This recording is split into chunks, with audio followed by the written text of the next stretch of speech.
Hello there. Is this what your killer gameplay looks like? This video will feature 10 basic categories of introductory information for beginning Dead by Daylight killers. Maybe you just got the game and are looking for some beginning killer tips, or maybe you're a longtime Survivor player and need some basic rundowns for your first couple matches. I've got you. Awesome. Make sure to click that like button and subscribe to the channel so you can be here for the next upload. Number 1. Roles and objectives. Let's talk about your role as the killer versus the role of the survivor. Your title is literally the killer. You are ultimately removing the survivor from the match. Your main objective is to prevent the survivors from completing generator repairs, which in turn will power on the exit gates for them. They can then attempt to open the gates and potentially escape, which is 100% their goal. The game starts with 7 generators spawned to the map. The survivors need to repair 5 generators to power up the exit gates. Any 5 in any order will do. You are trying to not let this happen. The killer can see the locations of non-repaired generators around the map as they are displayed with a red aura.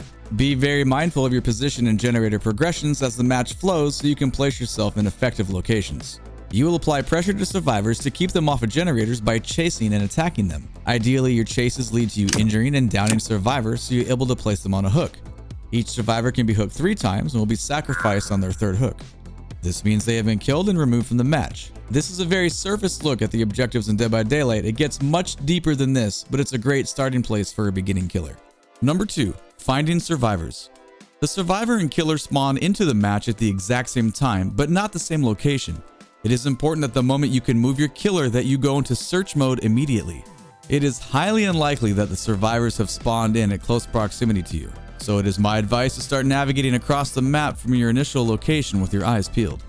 Survivors can spawn in alone, a duo, and even up to the entire 4-person group. Regardless of what proximity style of spawn they have, you must try to find any variant of them as quickly as possible.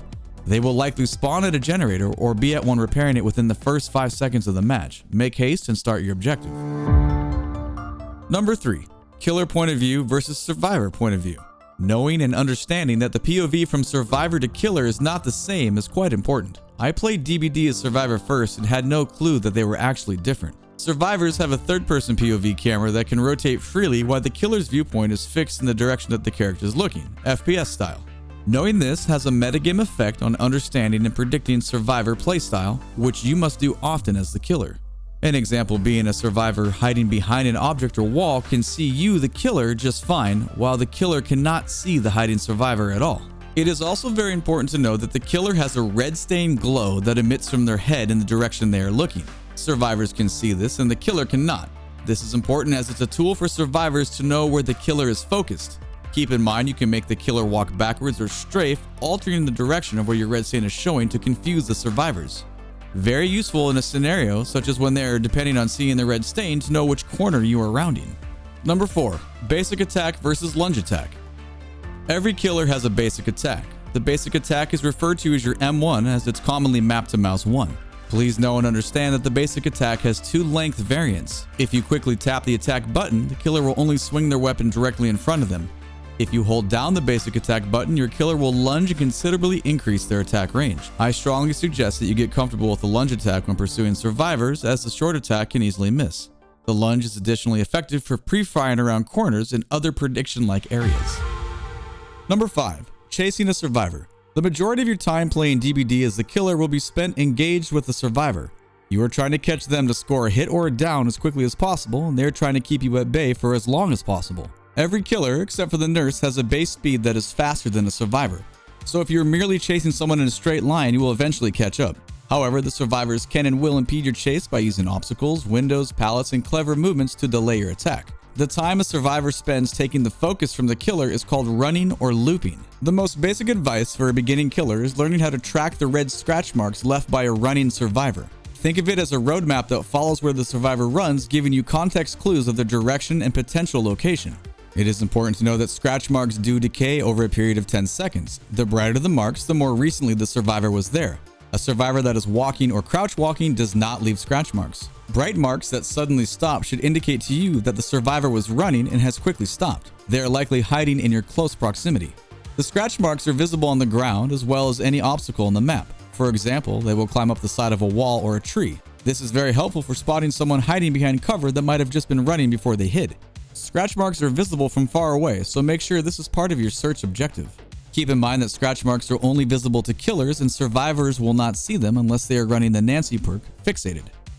Number 6. Action notifications. There are several noise notifications to the killer that indicate something is happening in a specific area of the map, usually centered around something a survivor is doing. You should 100% pay attention to these and make a decision to head in that direction based on what current objective you are doing. For the most part, you will hear and see a notification if a survivor takes a rushed action or fails a skill check. If you are not looking in the direction of the action when it happens, the HUD will display red arrows pointing in that direction. Take note of the location as it helps keep track of where and what is happening as the match goes on.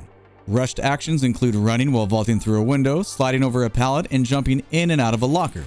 Keep in mind the survivor will not trigger a noise notification if they do any of those while walking. Missed skill checks are most commonly occurred when a survivor fails at a generator, healing themselves, or a teammate.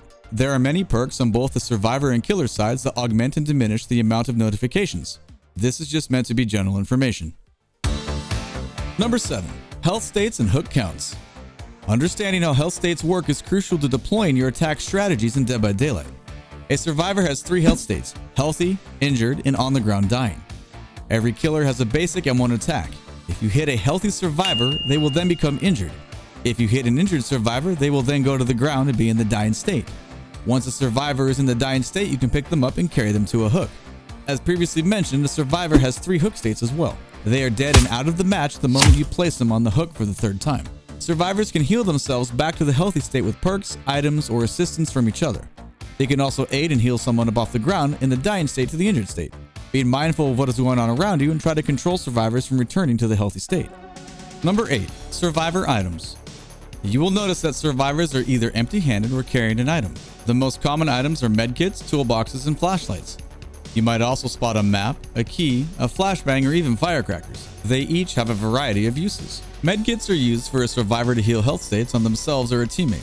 Toolboxes can speed up the repair of a generator or sabotage a hook. Flashlights, when aimed directly into the eyes, can blind the killer at any time during the game. The most common use of a flashlight is to blind the killer during the animation of them picking up a survivor from the ground. This will stun the killer and cause them to drop the survivor. This is a very effective tactic for survivors to work together as a team to avoid a hook state.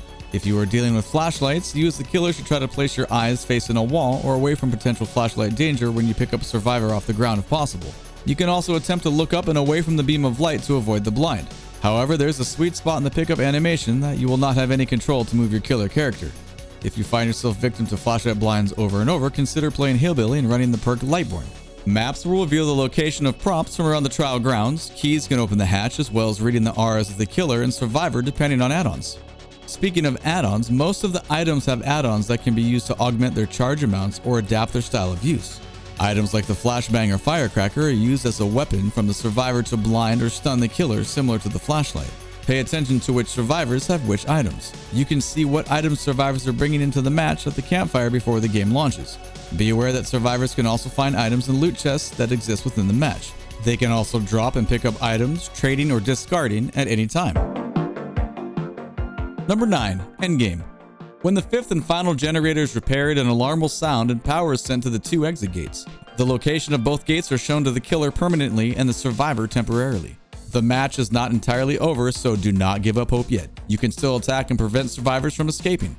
This alarm signals that the survivors are now able to interact with the exit gate, which is their final objective to escape the match. Powering open the exit gates takes 20 seconds and can only be done by a single survivor. However, survivors will often be in a group at the gate hiding as it's opened, so stay on the lookout. It is also commonplace for a survivor to 99 the gate, which means to power it up to the 99th percentile of the requirements, but not fully open it.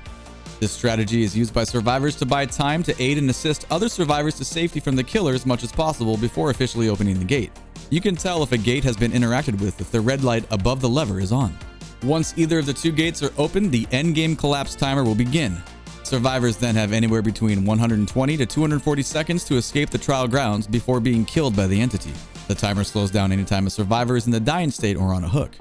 Take note that at any point in the game when there is only 1 survivor remaining, the hatch will open on its own regardless of having a key or not, and definitely be another possible exit for a survivor.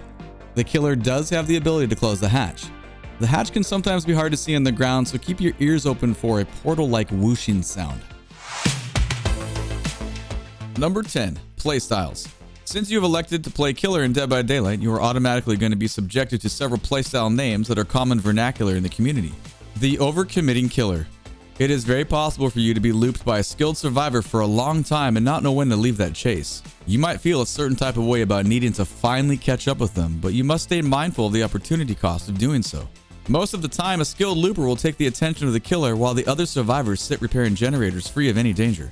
You might finally catch that survivor that is running you, but the gens will be repaired before you know it.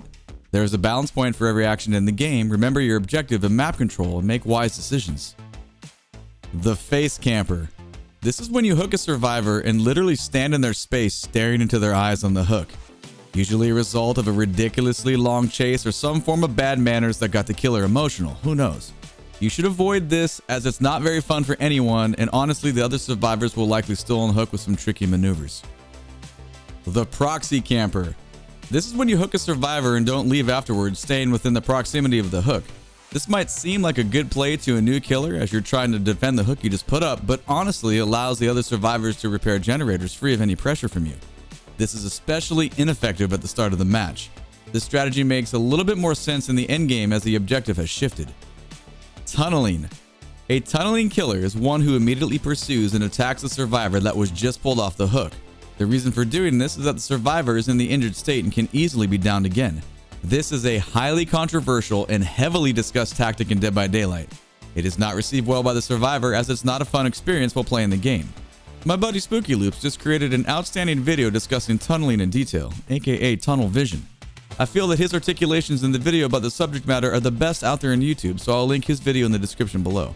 I highly advise you give it a watch. My name is DrumRollTony. You can catch me live on Twitch where we can talk about playing killer in Dead by Daylight. Thank you for watching and I hope you have a good one. Peace out.